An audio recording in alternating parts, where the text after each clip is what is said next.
Assalamualaikum warahmatullahi wabarakatuh. Di sini saya Robiatul Adawiyah dari kelas 12 OTKP akan mempresentasikan PowerPoint yang kemarin yang berjudul Kiamat atau Iman kepada Hari Kiamat. Ya, langsung saja kepada slide pertama. Di sini saya ada penggalan ayat, yaitu dimana menjelaskan tentang kiamat sugro. Kiamat sugro itu ialah kiamat kecil, contohnya tsunami, banjir, longsor, dan lain sebagainya. Dimana kiamat sugro ini sebelum datangnya kiamat kubro. Jadi saya juga akan membahas tentang kiamat kubro. Terus pada slide kedua ini saya akan menjelaskan tentang surat Ar-Rum ayat 55 sampai 56, yaitu tentang dimana manusia yang sudah meninggal mengalami proses awal kehidupan akhirat, yaitu di alam barzah. Nah, jadi orang yang meninggal itu bakalan gimana ya? Bakalan mengalami proses yang pertama pada kehidupannya di akhirat, yaitu di alam barzah. Apa sih alam barzah itu? Yaitu dimana dari bumi dan akhirat itu perbatasannya gitu ya. Dan yang ketiga itu surat Al-Mu'minun ayat 99 sampai 100. Nah, yaitu tentang pengertian alam barzah yang sudah saya sampaikan. Apa sih alam barzah itu? Yaitu dimana manusia antara perbatasan bumi dan antar perbatasan dunia dan akhirat. Nah, terus yang keempat ini adalah surat Al-An'am ayat 93, yaitu menjelaskan tentang siksa kubur untuk orang yang zolim. Jadi kalau misalkan orang itu zolim di saat di dunia, maka itu akan mendapatkan balasannya. Akan mendapatkan balasannya itu bakalan setimpal dengan apa yang dia perbuat di dunia. Dan yang selanjutnya al-mu'min, yaitu siksa kubur untuk orang yang zalim juga. Nah, jadi ini yang sebelumnya sama, tapi ada surat lain yang menjelaskan tentang siksa kubur untuk orang yang zalim. Jadi antara dua surat tersebut ini menjelaskan tentang jika orang itu zalim di dunia akan dibalas di akhirat nanti. Bakalan ketahuan nanti kalau di dunia kalau misalkan dia zalim semasa hidupnya. Terus yang selanjutnya yaitu Al-Fujilat ya ayat 30, yaitu balasan bagi orang yang baik. Dari yang sebelumnya kita membahas tentang siksa kubur untuk orang yang zalim ya. Nah, dari orang yang zalim. Terus sekarang kita akan membahas tentang balasan bagi orang yang baik. Nah, kalau misalkan orang tersebut baik di dunia, itu akan dibalas dengan kebaikan juga. Nah, di situ di sini ada penggalan ayatnya yang membuktikan bahwa balasan orang yang baik akan dibalas dengan kebaikan. Nah, itu Al-Fuzilat. Nah, terus yang ketujuh yaitu Ali Imran ayat 169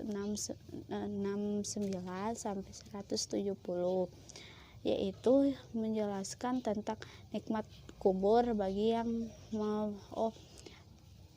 menjelaskan tentang nikmat kubur bagi orang yang baik di dunia. Jadi nikmat kubur itu saat proses sebelum di alam barzah ya. Jadi kalau misalkan orang itu baik ya, baik di dunia gitu, baik di dunia, suka beramal, suka membantu orang gitu ya, jadi akan dibalas. Jadi di alam kubur itu akan mendapatkan nikmat, yaitu nikmat di alam kubur. Nah, udah ya. Terus selanjutnya surat Al-Baqarah ayat 154, yaitu di sini surat Al-Baqarah ini menjelaskan tentang bagi orang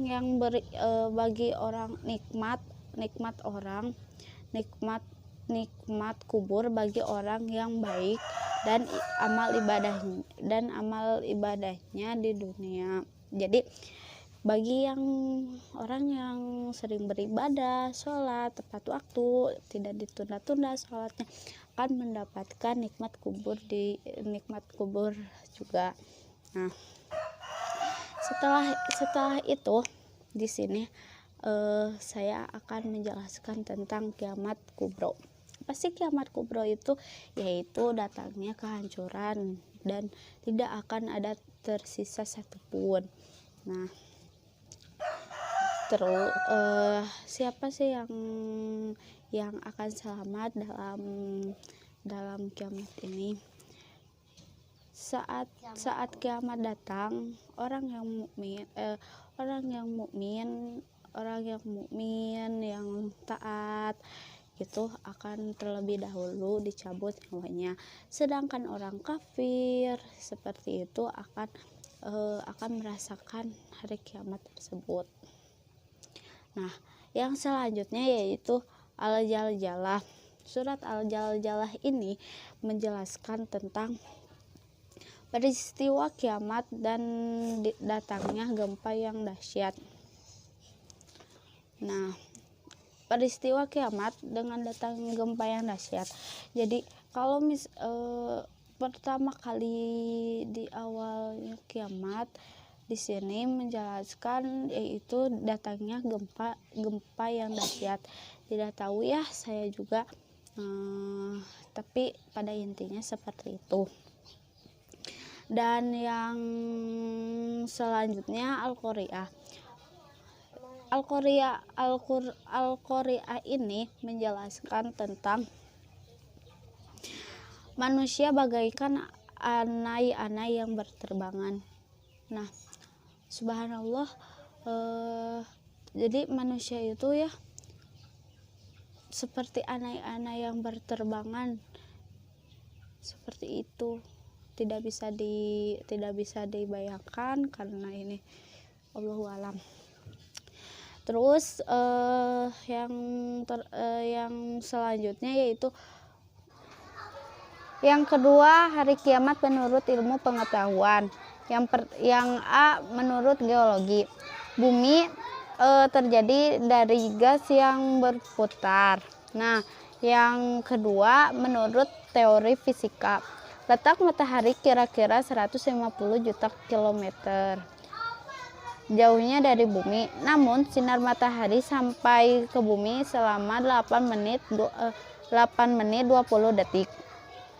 Garis tengah matahari 1,4 juta kilometer dan luas permukaan 616 kali 1010 kilometer, sama dengan 6,222160 kilometer.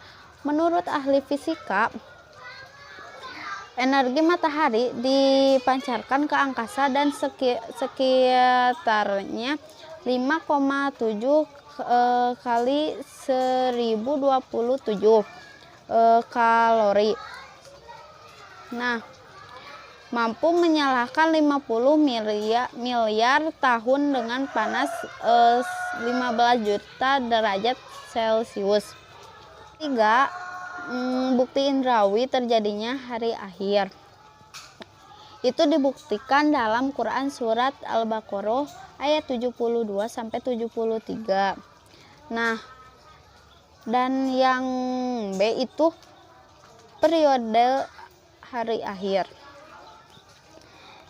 Yang pertama Yaumul Bas, yang kedua itu Yaumul Hash, yang ketiga buku catatan, yang keempat Yaumul Hisab dan Mizan, yang kelima Asyirat, yang keenam Yaumul Zah, dan yang ketujuh balasan perbuatan baik dengan surga. Jadi saat manusia itu baik di dunia, maka kebaikannya akan dibalas di surga.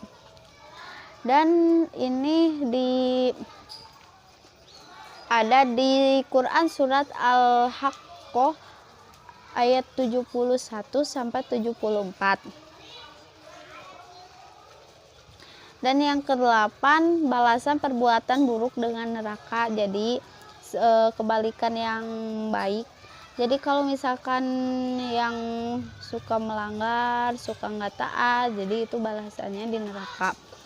Itu ada di Quran surat Al-Ghasyiyah ayat 4 sampai 7.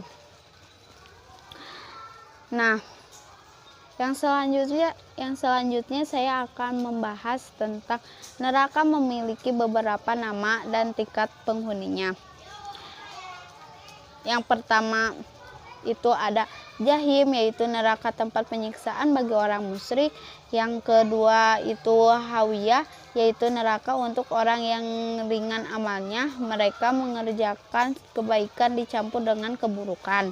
Dan yang ketiga Sakor, neraka tempat orang-orang munafik atau orang yang mendustakan perintah Allah dan orang-orang yang tidak menegakkan sholat. Dan yang keempat Lazza, neraka untuk orang yang suka mengumpulkan harta, serakah, dan menghina orang miskin.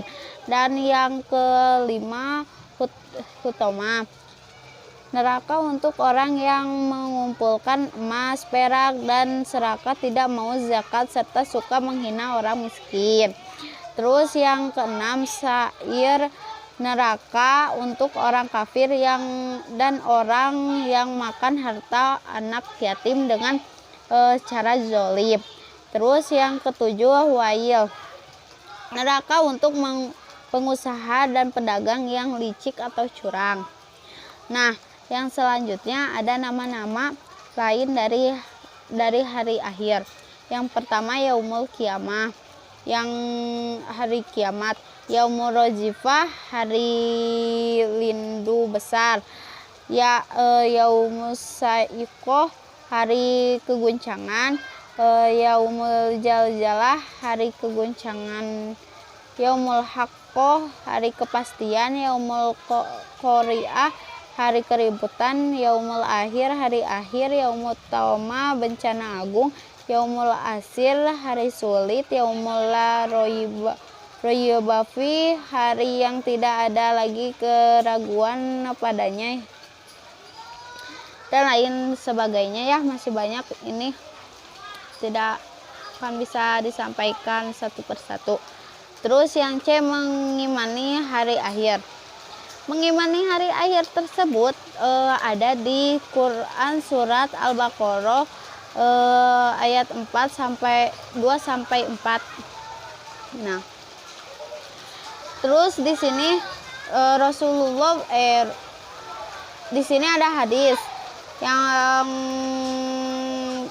mengartikan, beliau menjawab, kamu beriman kepada Allah, malaikat-malaikatnya, kitab-kitabnya, para rasulnya, hari akhir, dan takdir baik dan buruk. Jadi di sini hadis di sini membuktikan bahwa kita harus mengimani hari akhir. Nah, seperti itu. Dan D, menampilkan perilaku beriman kepada hari akhir. Yang pertama, menghindari bahwa semua perbuatan selama di dunia akan dipertanggungjawabkan. Yang kedua, menyadari bahwa manusia itu sangat kecil diharapkan kebesaran Allah Subhanahu wa Ta'ala. Yang ketiga, selalu berusaha melakukan amal soleh. Yang keempat, membiasakan diri dengan akhlak karimah. Yang kelima, selalu berusaha mendekatkan diri kepada Allah. Yang keenam, termotivasi untuk selalu bekerja keras dan menjauhi kemalasan. Nah, terus yang hikmah beriman kepada Allah. 1. Munculnya rasa kebencian kepada kemaksiatan. Yang kedua, menjunjung dan menggembirakan hati orang mukmin.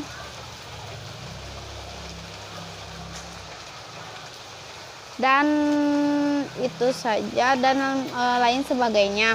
Nah, sebelum saya menutup video kali ini, saya akan menayangkan sesuatu. Seorang suami lari dari istrinya, istri lari dari suaminya, anak lari dari orang tuanya, pasangan lari dari pasangannya, sahabat lari dari sahabatnya. Likul limri'in yauma idzin, pada hari itu semua orang sya'nun yughnih, sibuk ngurus diri sendiri. Semua orang, Nabi Adam, Nabi Nuh, Nabi semua anbiya dan semua manusia pada hari itu semuanya sibuk dengan diri sendiri. Udah lupa tuh, kita dikuburin satu liang lahat dengan pasangan sejati kita, tapi pas kita bangkit kita nggak akan lihat ke sebelah kanan kiri kita. Nggak peduli, dia ngelihat kita, dia tahu ini suami saya nih, dia tahu ini anak saya nih, dia tahu ini orang tua saya, dia tahu bahwa kita adalah kekasihnya, dia tahu. Tetapi saking takutnya dia terhadap dirinya dan saking dia mementingkan dirinya, pada hari itu dia nggak peduli dengan kita. Bahkan na'udzubillah, kalau kekasihnya di sebelah diseret oleh malaikat, dia nggak akan nolong kita dia mah. Yang penting selamat, saya udah selamat. Kekasihnya ya terserah. Nanti kalau dia udah beres, baru nanti dia, itu juga nggak semua orang bisa seperti itu. Tapi Rasulullah satu-satunya orang yang pada hari itu yang sangat sibuk mondar-mandir, sibuknya luar biasa, cuma satu orang, Muhammad Sallallahu Alaihi Wasallam. Itu sibuk banget. Gimana sibuknya Rasulullah? Ketika lagi di padang mahsyar, Rasulullah langsung mencari mana umatku. Dia cari, siapa kamu? Umat Muhammad. Sini. Siapa kamu? Umat Muhammad. Kumpulin semuanya umatnya. Kemudian Nabi sujud kepada Allah dengan sujud yang sangat lama. Sampai Allah mengatakan, ya Muhammad, bangkitlah dari sujudmu, minta akan saya beri, bangkit dari sujudmu. Ya Allah, saya tidak akan bangkit dari sujud saya sebelum saya mendapatkan apa yang engkau janjikan. Wahai Muhammad, minta, ya Allah, berikan saya kesempatan untuk memberi minum kepada umat-umat saya. Mereka kehausan, ya Allah, kasihan mereka di bawah terik matahari. Akhirnya Allah mengatakan, ya Muhammad, ini telaga Al-Kausar, beri minum kepada umatmu. Panggil, wahai umatku. Rasulullah padahal dijamin masuk surganya Firdaus. Ngapain tuh capek-capek ngurus kita, pergi aja ke surga Firdaus menikmati hidup. Tapi beliau gak rela, ditampakkan ke hadapan beliau, ini Firdaus, ini surgamu wahai Muhammad. Nabi Muhammad gak akan tersenyum sedikit pun. Beliau nanya, umatku di mana ya Allah? Ini Firdaus, umatku di mana ya Allah? Mereka di padang mahsyar langsung balik lagi keluar dari surga. Coba keluar dari surga, cari, terus memberikan minum satu persatu. Bahagia banget, ketemu umatnya tuh kayak ketemu kekasih lama, kasih minum. Setelah minum satu teguk, kita gak akan haus lagi selama-lamanya. Ketika seorang ayah, ibu, kekasih meninggalkan kita, Rasulullah mencari kita. Di mana fulan? Setelah dikasih minum, Rasulullah SAW sujud lagi. Ya Muhammad, kenapa engkau sujud? Sujudnya lama banget sambil menangis di hadapan Allah. Ya Rabbi. Terus Allah mengatakan, bangun ya Muhammad, aku berikan apa yang kau minta. Ya Allah, selamatkanlah umatku dari sirat, kata Allah. Maka tunggulah mereka di ujung sirat. Nabi menunggu kita di ujung sirat sambil mengatakan, Allahumma salim. Ya Allah selamatkan. Maka yang amalnya banyak dia lewat. Ada juga yang jatuh ke dalam neraka. Ketika tahu umatnya masih banyak yang di dalam neraka, langsung sujud lagi di hadapan Allah. Sujud yang sangat lama. Allah mengatakan, ya Muhammad, bangkitlah dari sujudmu, apa yang kau inginkan? Ya Allah, selamatkanlah seseorang dari api neraka yang di dalam hatinya ada iman walaupun sekecil biji kurma. Akhirnya kata Allah, selamatkan mereka yang ada iman sekecil biji kurma di dalam neraka. Nabi langsung pergi ke pintu neraka, mencari umatnya. Wahai malaikat, cari umat saya yang ada iman sekecil biji kurma dan selamatkan mereka. Dikeluarin. Ketika ketemu dengan Rasulullah, mereka dalam keadaan habis disiksa luar biasa. Wajah mereka, tubuh mereka rusak parah. Rasulullah melihat mereka dengan air mata kasihan, memeluk mereka, dipersilakan masuk ke surga. Setelah selesai udah nggak ada lagi, malaikat udah nggak ada lagi. Balik lagi ke hadapan arasy Allah. Di bawah arasy Allah, Nabi sujud lagi yang lama. Dalam sujud lama itu kemudian Nabi menangis. Allah berkata, ya Muhammad, kenapa menangis? Ya Allah, selamatkanlah umat saya dari api neraka yang mereka di dalam hatinya ada iman sekecil biji jagung. Kata Allah, aku izinkan. Akhirnya Nabi Muhammad lari lagi ke neraka. Wahai malaikat, keluarkan yang ada iman sekecil jagung. Keluar lagi sekian ribu, sekian juta umat Nabi Muhammad. Udah selesai semua, udah gak ada sisa. Balik lagi di bawah arasy Allah, sujud lagi yang lama, nangis lagi sepanjang waktu yang cukup lama. Sampai Allah bertanya, ya Muhammad, bangkit. Apa yang kau inginkan? Keluarkanlah umatku yang di dalam neraka, yang di dalam hatinya ada iman sekecil biji sawi, zarrah. Kata Allah, aku izinkan. Lari lagi ke neraka, selamatin lagi. Balik lagi, sujud lagi, ya Allah. Kata Allah, ya Muhammad, apa lagi ya Muhammad? Bukankah aku sudah menyelamatkan banyak dari umatmu? Ya Allah, demi kasih sayang yang engkau miliki, selamatkanlah umatku yang mereka tidak punya amal kecuali hanya mengatakan la ilaha illallah. Kata Allah, aku izinkan. Nabi Muhammad kemudian lari ke neraka, menyelamatkan kita dengan seizin Allah. Apakah orang tua kita bisa melakukan itu nanti di akhirat? Tidak. Cinta yang paling besar dari Rasulullah, gak lupa sama kita, kenal juga enggak. Yang ada iman sekecil zarrah, yang ada iman sekecil jagung, yang ada iman sekecil biji kurma, gak masalah, yang penting umatku ya Allah, selamatkan mereka.